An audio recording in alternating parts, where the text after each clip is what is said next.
Hi, welcome back to Null Zero Labs.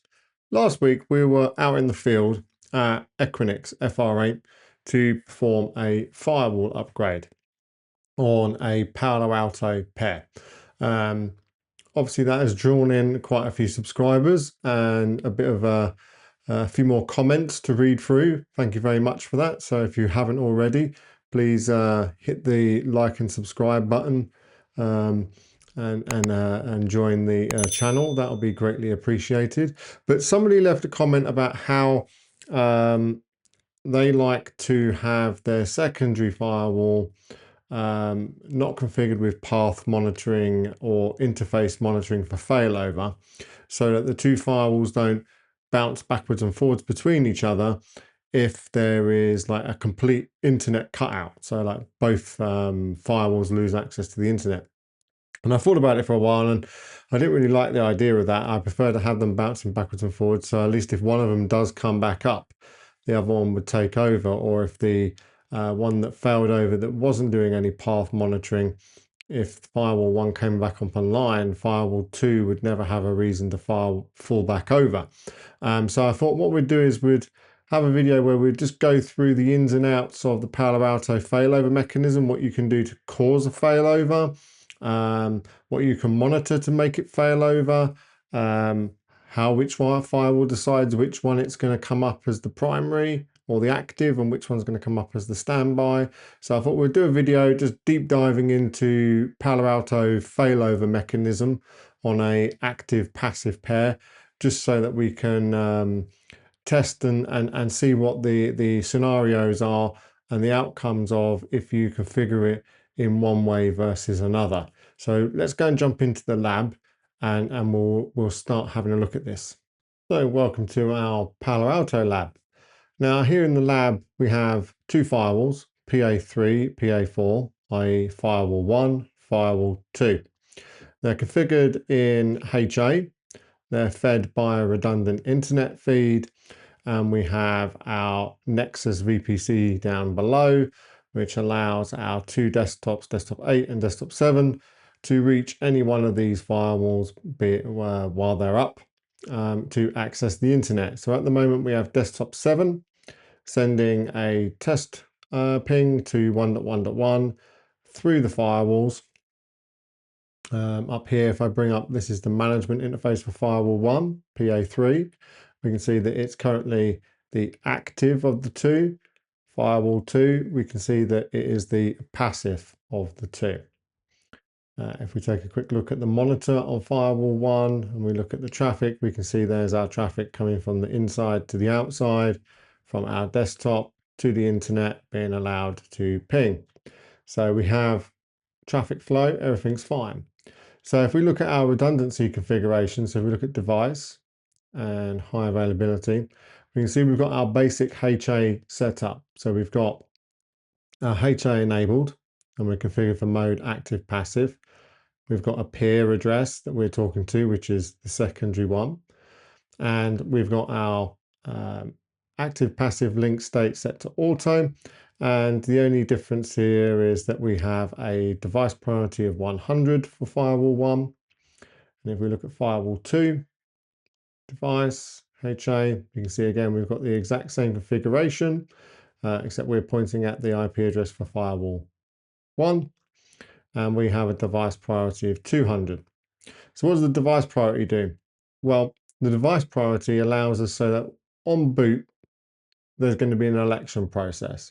So when these two firewalls boot up, the one with the lowest number, i.e. the highest priority, will win that election and it will become the active.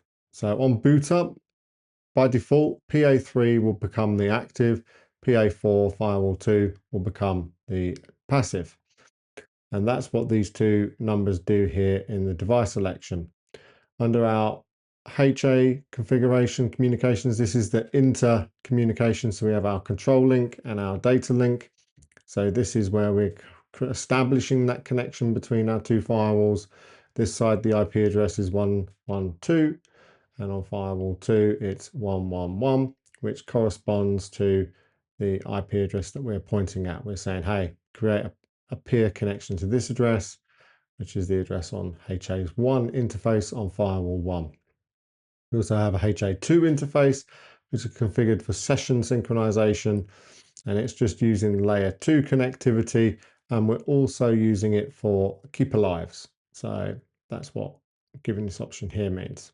And the next tab that we have that is important in our HA configuration is the link and path monitoring. Now, by default, this is not configured, it's just enabled for both, but there's no configuration put in place underneath this option.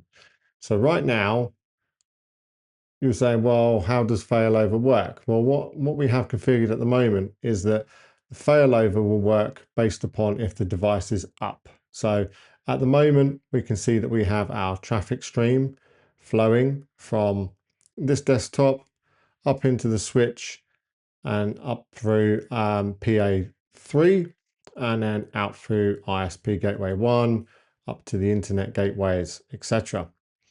So because there's no path monitoring or link monitoring, if someone was to unplug E1/1 or E1/floor, there would be no failover. So at the moment, the only configuration that we have is that we have a HA communication established, and we have what we call device HA. So in the event of a device failure, firewall 4 will take over. So now let's see what happens when we do that. So if we was to stop PA1, which is firewall 3, we'll see that our traffic stops flowing briefly. And then what we will see is that firewall 2, PA4 will take over. There we go, we just missed it. There we go, we can see traffic is flowing again. This device is down. So you can see that all the traffic is now making its way via PA4. Obviously, we could have redundant links or have these set up as LACP so that this firewall could also be connected here and the traffic flow would have gone up that way rather than this way across, but this is neither here nor there. We're just concentrating on the firewall failover.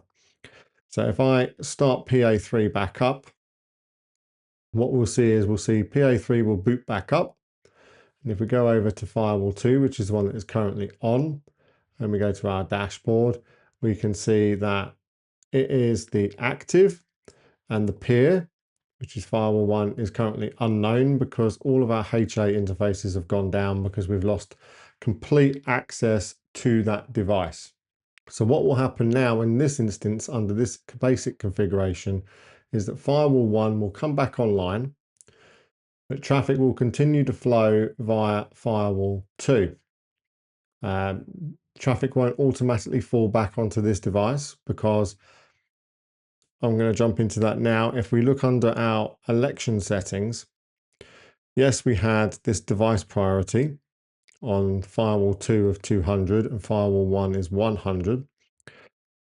That is just for the boot up election. So firewall 2 on boot up will become the secondary because it's got a higher number than firewall 1. Firewall 1 had 100 for its priority, so it had the lower number, the highest priority.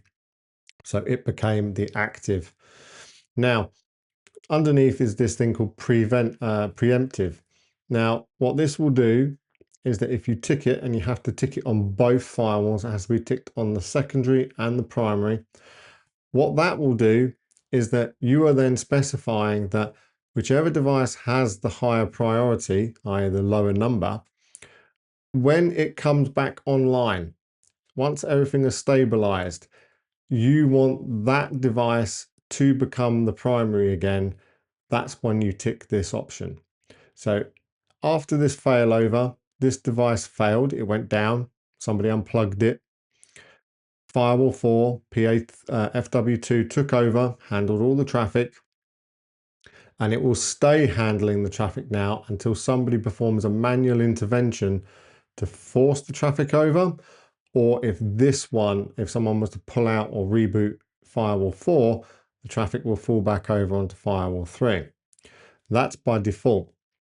If we wanted, in the event of a failure, that we want people to know that this firewall, the one on the left, is always the primary, and whenever you're doing management, this is the one that you should always go to, we would turn on the preemptive on firewall 1 and firewall 2. And then what will happen is that after everything's stabilized, an election will happen again, and it will go, hey, this device has the higher priority, fail back again. So then you'll end up with two failovers. So you'll have a failover of the traffic to the passive in the event of the failure. And then once everything comes back online, you'll then have another failover happen again and traffic get diverted back over onto the primary. So let's get firewall 1 back up online. And then what we'll do is we will turn on this option. We will perform the failover again.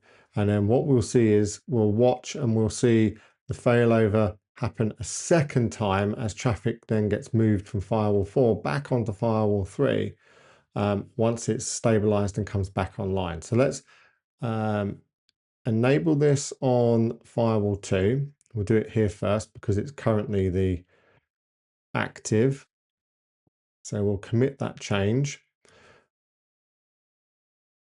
We will log back into firewall 1 and we'll go to the same device. So we see at the moment the local, this one is now the passive. We'll go over to device and we will turn on as well, preemptive, and we'll click on OK. Just wait until that is fully synchronized. Okay, firewall 2 has been committed. It's got preemptive turned on. We will commit the same on firewall 1. Firewall 1 committed successfully. Now what we'll do is we'll keep refreshing on firewall 2 just for a second, just to see if that commit takes effect. It's currently synchronizing firewall 1 and firewall 2. And there is a sync in progress. Firewall 2, PA4, has now become a passive, and the firewall 1 has now retaken back over again as the active. So that was just from doing that commit. So now that we've made that change, in the event of a failover, so now all traffic is again going via PA3. So let's bring up our test node. We will send some fresh traffic. So we're going via PA3 because PA3 firewall 1 is the active. What we will do now is we will stop it. We will see the blip in traffic. We will see traffic fall over onto firewall 2. So if we refresh firewall 2, we'll see firewall 2 has now become the active. Traffic is now flowing through firewall 2. We will start firewall 1 back up online. Now what we will see this time, we won't have to wait for the commit because the configuration is already in place. What we will see happen now is that once everything is stabilized and the high availability has all come back online, what we'll see is that firewall 1 will ask to take over and all traffic will divert back onto firewall 1. So at the moment, firewall 2 is the active. And then what we will see is we will see a slight break again in traffic as it fails back over. It won't be as big of a drop, but again, it's still something that you need to be aware of, that if you configure it this way, you won't just have one failover event, you'll have two. So it's something to keep in mind. Okay, so we've reached the point now where HA is initialized, and we can see that the peer is currently the passive, the local is the active. Once it's happy and all of the timers have expired and everything's all checked and stabilized, we will see it change back over to firewall 1. There we go. We can see the local is now the passive, peer address, firewall 1 is now the active. So if we refresh firewall 1 again, probably want us to relog back in because it restarted.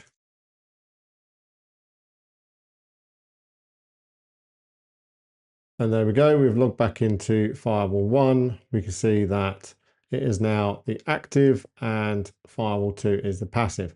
So why is that useful? So when you have multiple engineers logging into firewalls all the time and you're synchronizing config from one side to the other, sometimes it makes sense to have one firewall that you know is always going to be the master that you can jump onto and know it's going to synchronize across over to the secondary. Then you don't run the risk of having people logging into, say, Firewall 2 at the same time as someone logging into Firewall 1, synchronizing, then having to merge, check changes, etc. So to do it, I like to commit my changes on the active device and have them synchronized to the passive. I'll technically only log into the passive one to make changes to sections of the configuration that aren't synchronized between the two. But some people just like to have it set that it says Firewall 1, so you want Firewall 1 to be the active and Firewall 2 is the passive, and people then know the lay of the land. So if we come back to our HVA, we also have this option called link path monitoring, link and path monitoring. Now what link does and what path monitoring do, they do two different things. So if we look at the diagram again, link is going to monitor the links. So say if we wanted to monitor this E1/1 and this E1/4, we can monitor that if, say, that gets pulled out, it goes down, failover. It's likewise if we're monitoring this interface, it goes down, failover. Now you can do that individually on both devices so that you can monitor different interfaces to cause different failover scenarios. So like in the comment, they said, hey, I don't like to monitor this side. I only monitor this side. So what would happen? If we think about it, if this link monitoring was to go down, we would fall over to PA4. So then if PA4 wasn't monitoring anything, it would stay the active. If Preempt wasn't enabled, it would stay the active. So then say we lose connection over here. So we lose connection. This device is not going to, and this device, say, miraculously comes back online, its connectivity starts working again. We're not going to fail back over without manual intervention because A, there's no preempt. So this one has not gone, hey, I'm back online. I should become the master by default, the active by default. So that's not going to happen. We're not monitoring the interfaces inside out or path monitoring. So this device isn't going to say, hey, my connections are down. You should fail over to the other one. So we're going to end up in this stuck scenario where, yes, this device may be online and functional and say, hey, I can see all my paths. I've got connectivity to the internet, but no traffic's going to flow through it because we're not going to cause the failover back. So that would then require a manual intervention to force this firewall to send the traffic back over to FA3. And that's why I didn't like the idea of it. So let's configure the firewall so we can demo that. Now, because we're in Eve, dropping interfaces can be a bit of a dark art. So we won't be able to see the actual interface go down. But what we will do is instead, we will use the other function, which is called path monitoring. Now, what path monitoring is going to do is it's going to use an interface to monitor a connection to an IP address. So we're going to check that we can reach from firewall 1 to the VRRP address of our ISP gateways. Now, the active interface should be able to reach that.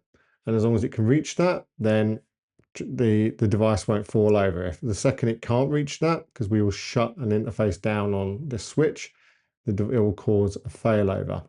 So on firewall 1, we'll start on firewall 1 first. What we will do is we will test first with the preempt off. So we'll turn preempt off on firewall 1. We will go into our link and path monitoring. We will create a link monitor. So we'll show you how you do it. So say if we want to monitor the WAN interface, we'll put that there. And then say if we wanted to monitor the inside interface, interface 4, and we can say if any of these go down, cause a failover, or if we can say if only all of them go down, cause a failover. But in this scenario, we'll say if any of these interfaces go down, so if traffic can't go out of the outside interface, it can't go out of the inside interface, you better fall over so that we can have the secondary firewall handle our traffic. Now, like I said, because we're in a virtual interface, electrically, these interfaces stay up in the test lab, so it's a bit difficult to demonstrate this being unplugged. So what we will do is we will do a virtual path monitor. We're going to use the default router, i.e. the one that is routing all the internet traffic. I'm going to say any again, and I'm going to add the ISP gateway as a test point, which was 192.0.2.1.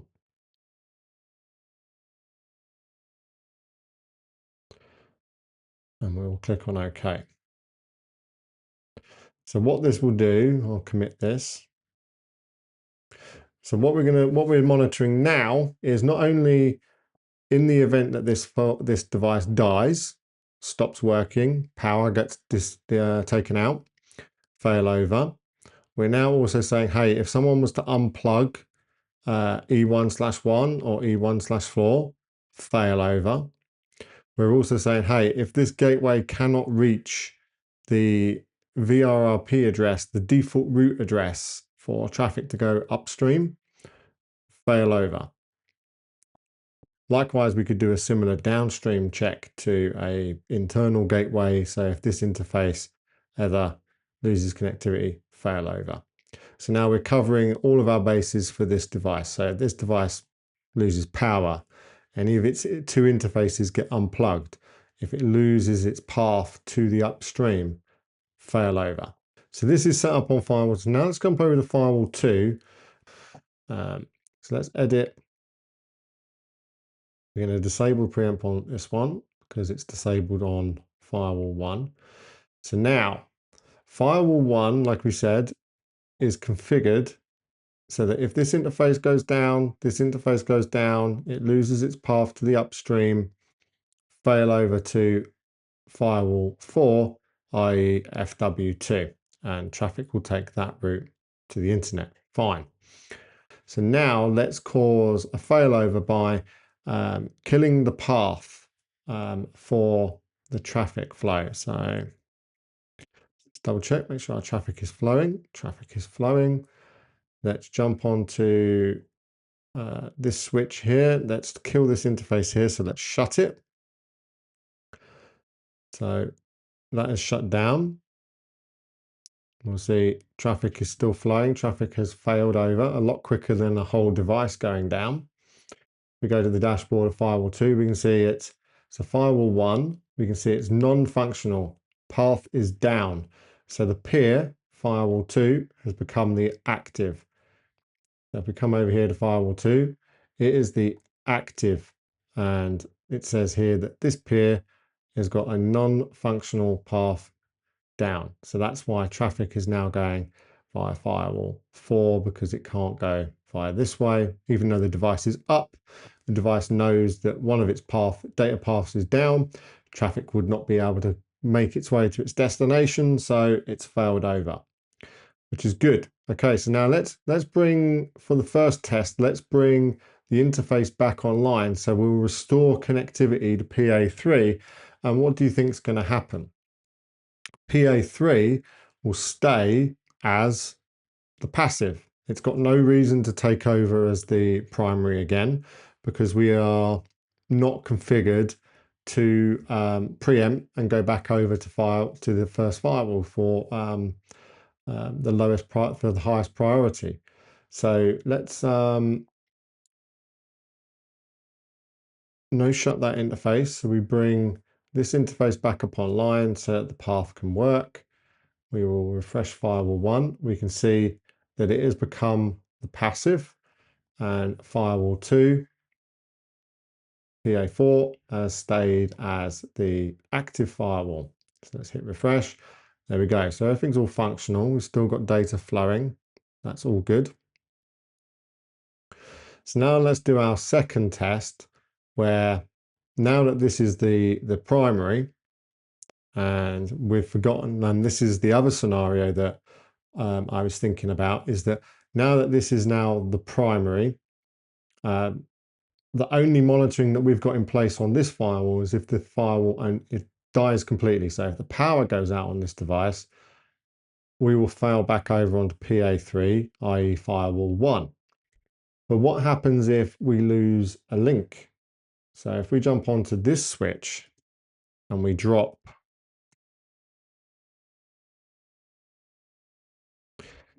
G0/2 and we shut this link down, so this firewall has now lost its path. So if we look, we can see that we've lost traffic. Traffic is no longer flowing. If we look at firewall 2, firewall 2 says it's still the active firewall, and firewall 1 is still the passive. So there we go. That's the problem. One of the main problems with, you may not like the firewalls bouncing backwards and forwards between each other, but that is the purpose, so that if the other device loses its connectivity, the other device can take back over. Now, obviously, a way around this would have been that if we had had Preempt turned on, once this device and this path had been restored, firewall 1 would have become the primary again, and we wouldn't be left in this situation. But if you fail to enable that, then you can get left in this situation, and then you don't have the high availability that you think you did. Okay, so something to keep in mind. So let's bring this interface back up online. So we will no shut that. So we'll bring this path back up, and what we'll do is we'll force this firewall over, and then we'll do the other test scenario. Okay, so let's test again now. Let's make firewall 1 the active again. And to do that, we're going to jump on to firewall 2. We can do this from here. We're going to go to high availability, operational commands, and we're going to suspend it. And we'll see that firewall 1 has become the active. And then we'll put firewall 2 back in as a member again. And we'll see that firewall 2 is now the passive. Okay, so now everything's stabilized. We will do a same test again. So let's check. We have traffic flow. It's going via firewall 1 because it is the active. Now let's say that firewall 1 loses its link to the upstream.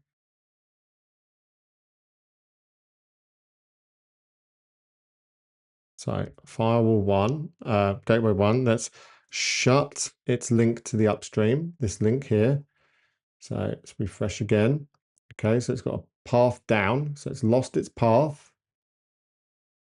Traffic is flowing because firewall 2, PA4 has taken over. It has become the active. So this one is now the active.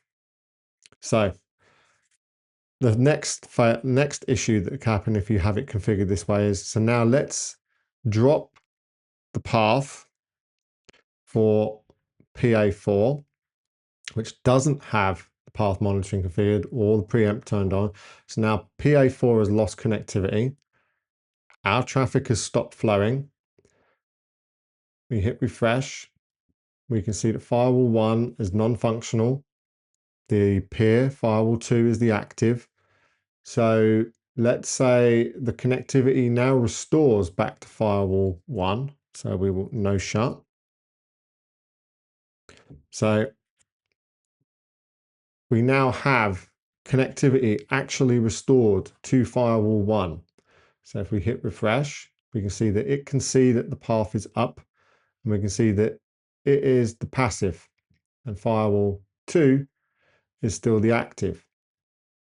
But again, there's no reason for firewall 2 to initiate that failover because firewall 2 is not monitoring its path. Firewall 2 is not monitoring its interfaces, and preempt is turned off.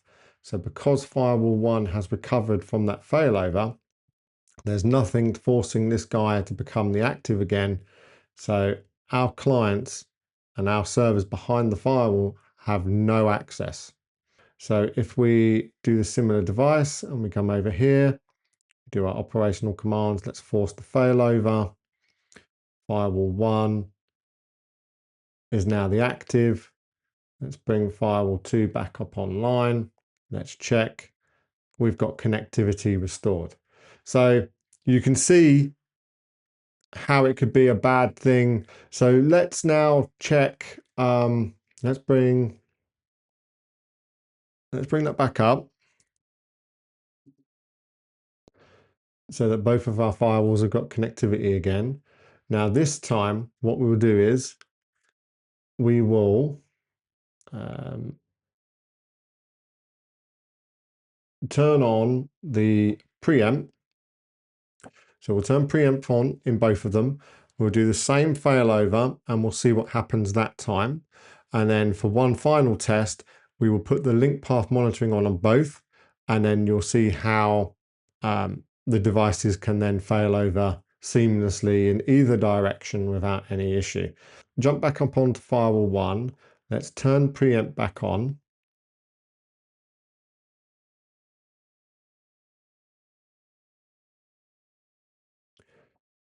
And then when that commits and saves, we'll jump on firewall 2 and we'll do the same.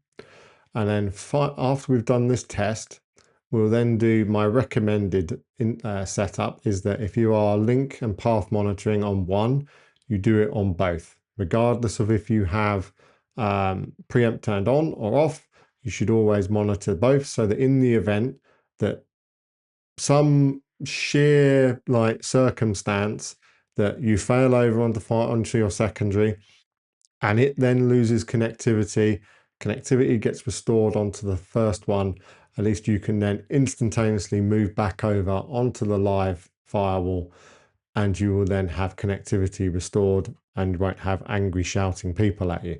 Okay, let's jump over to firewall 2. Let's turn on the preempt again and we will commit on this side. So what we're going to end up with again now is that we have the same test case, but this time we have preempt turned on. And we know that from our previous test, what happens when you have preempt turned on, the highest priority device becomes the primary after a failover event. So what should happen now is that we will cause the failover to come over to PA4, firewall 2. And then what we should do then is we will then cause this device to lose connectivity.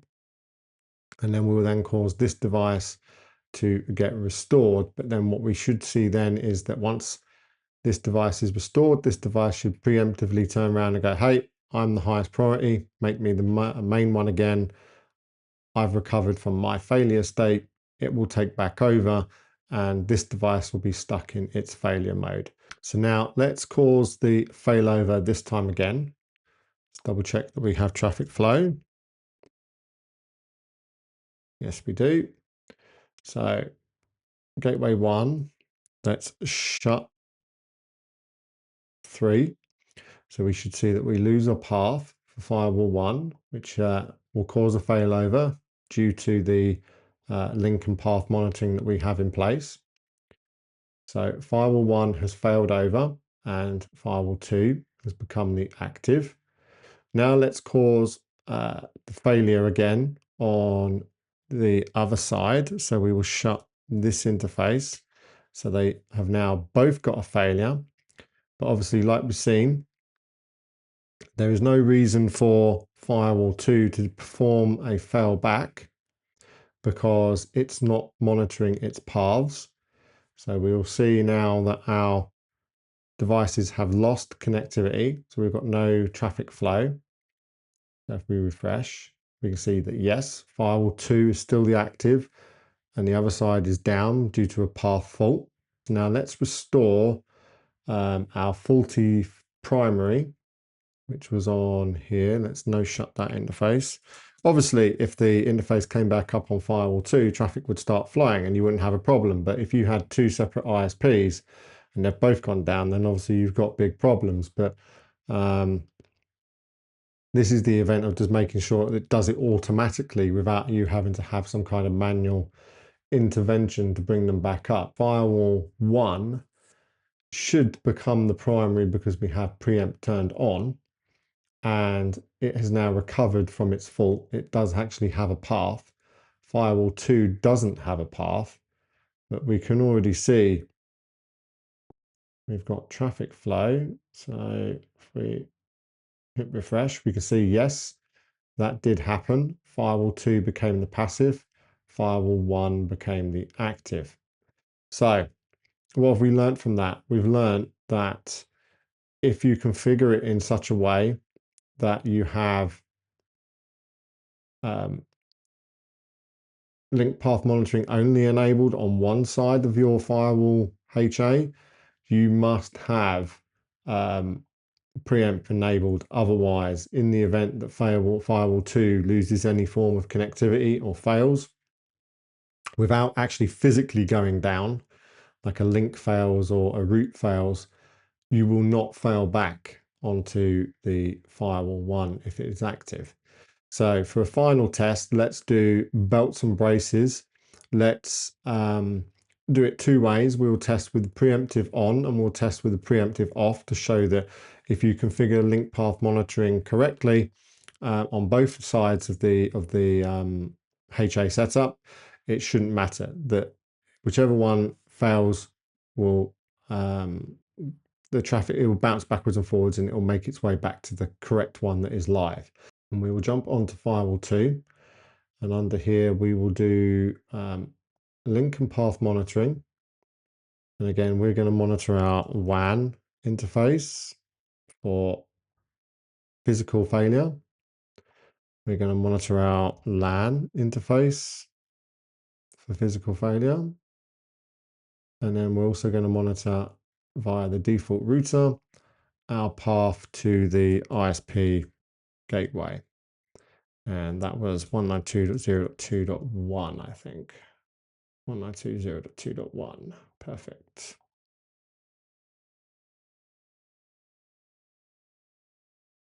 And I said we will do it with preempt on first. So we will commit that because we already have preempt turned on firewall 1. So we'll commit that so that both sides have the exact same configuration. So they have monitoring of their interfaces, monitoring of the path. We have preempt enabled anyway, so firewall 1 will always recover and become the primary after an active failure. So let's let this commit and we'll perform the same test. And then what we should see is that straight away via the fact that once we bring this one back up, we will see an instantaneous changeover because it can see, hey, path monitoring has gone down for this device. You should change back over. And then if this one recovered straight away, we get our connectivity restored. Okay, so now we have both of our firewalls configured for link and path monitoring. They both have preempt enabled for firewall 1 and firewall 2. Firewall 1 obviously is the higher priority. They are both online. Let's double check dashboard. So firewall 1 is the active, firewall 2 is the passive. Firewall 2 is the passive, firewall 1 is the active. Everything's all functional and working. Traffic is flowing. Let's now start by causing firewall 1 to lose its path. So firewall 1 has no longer got its path, so we should now fail over. Firewall 2 has become the active and firewall 1 is a path down. So there we go, we can see traffic is flowing. Let's now cause that same failure state to happen by sheer chance that firewall 2 now also loses its path. So we will shut that. So this interface has now gone down. So what we should see now when we hit refresh is that they both have a non-functional path. But now let's do our thing where we restored the path to firewall 1. Oh, I didn't no shut it. I left it as a shut. So what we're seeing there is they are bouncing backwards and forwards, which is what we expected. So now if I no shut it, so we no shut the link here on firewall 1, so G0/3. Now we refresh, we should see that this one should recover. Firewall 2 is path down, which is correct. And we have traffic flowing, so it automatically took back over and failed over. Perfect.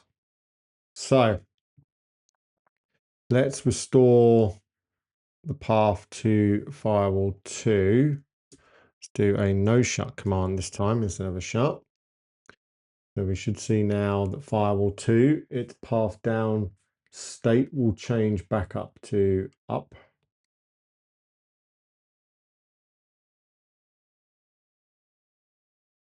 But we won't see any more failovers because the traffic has already failed back over to the recovered firewall 1. Now, for a final test, let's do this again now, but without the preempt, so we can see what happens if you don't have those ticked now that we have both of the path monitoring configured. So let me remove those and get us all synchronized up, and then we will do the failover test again. Okay, so we're now back into a state where both of our firewalls are now configured with HA. We have preempt turned off on both of the firewalls now, but we do have link path monitoring, link and path monitoring configured on both sides of the cluster or the pair. So let's test our failover scenario again and see how that affects things. So now we have traffic flowing from our desktop 7 out to the internet. It's currently going by PA3, firewall 1. We're going to lose connectivity to the path, cause a failover. We will then cause this side to lose a path, and we should see that they will then go through this state of checking which one has got a path, and will then switch over to whichever one has got the path back up. Let's drop our path to the first firewall. So we will shut it.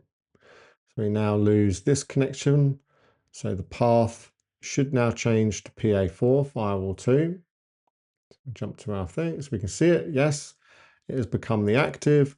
Let's now cause firewall 2, PA4, to lose its connectivity. So we will shut that. So at this moment in time, the world has ended. Both of our firewalls have lost connectivity. Let's now restore the connectivity to the first one, making sure I did issue a no shut. Yes, it changed to up. Good. We should see, yes, firewall 1 has become the active. And we can see traffic flowing again. If anything, it was actually slightly quicker. So let's restore firewall 2. And they'll both be in a state where firewall 1 is the active, firewall 2 is the passive. Now, the failover happened here this time round, not because firewall 1 won the election based on the preempt or the priority. It failed over because this time firewall 2 could see that its path was non-functional. So it caused the failover over to firewall 1. Firewall 1 could see that its path functionality had restored, so it resumed the role of the active. Let's just double check and see what happens now if we drop them both. So we will shut the connection, we'll lose the connection to the primary. We'll see the failover to the secondary. Yep, that works good. We will cause our secondary to lose connectivity. Now, if we watch, what we will see now is that because they've both got a path down, they are now going to go through this state where they will keep swapping backwards and forwards. But in reality, and under the current set of circumstances, the likelihood of you getting to this circumstance without it being a major problem is kind of slim. But at this stage, this is technically what you want. You would want firewall 2 to keep checking with firewall 1, and you'd want them to keep bouncing backwards and forwards, because until one of them gets an active connection, you're completely in the dark. And I think if you was to limit yourself to where only one side of the firewall pair has that functionality of checking and the other side doesn't, and if you failed to configure the preempt, you would get stuck on a non-active firewall when the other side, say, recovered first. You could end up stuck in a state where you'd need to manually get to that secondary firewall to force the failover back onto the primary. And as such, I don't see that that's a good way of doing things. But there we go. We can see firewall 1 has now become the active, and firewall 2 has got a functional down. But you see firewall 2 is showing that it's active and it's down as well. So they're doing this sort of like bouncing backwards and forwards. So now firewall 1 will set a timer. It's going to check, and it's going to say, hey, my interface is still down.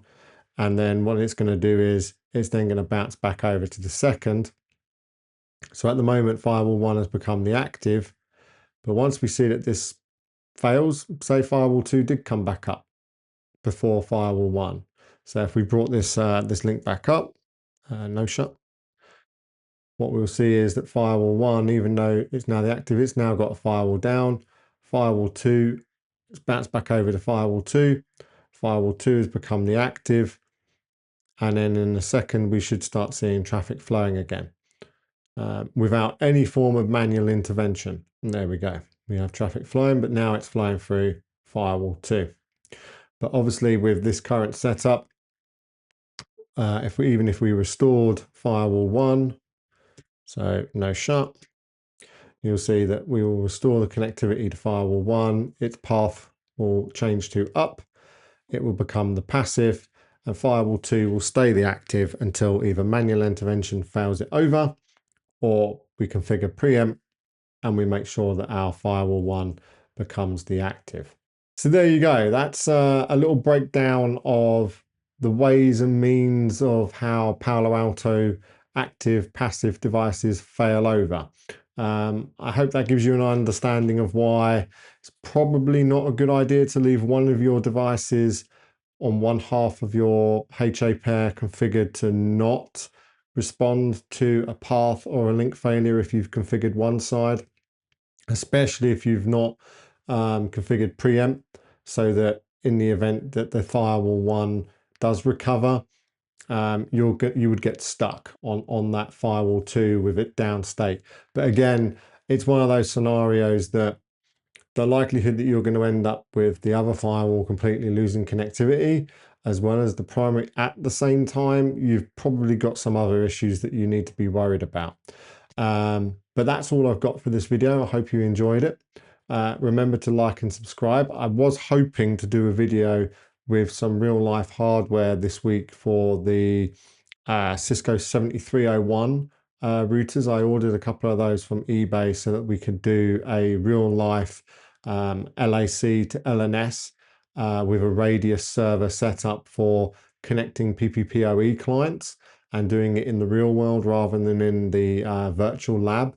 But unfortunately, my eBay seller seems to have gone awry, so I'm kind of stuck in a holding pattern at the moment, waiting to see if that equipment is going to arrive, or if I'm being let down and I need to start an action for a refund. So hopefully something will happen there and it will arrive, and we'll have a video to bring you about some Cisco 7301 routers that we can configure, and we can also use those later for some other things. I've got some ideas of getting some E3 and some ATM cards, and we can do some connect, because that router has a module interface in there, and we can do some connectivity between those using ATM or E3 or T3 links, etc.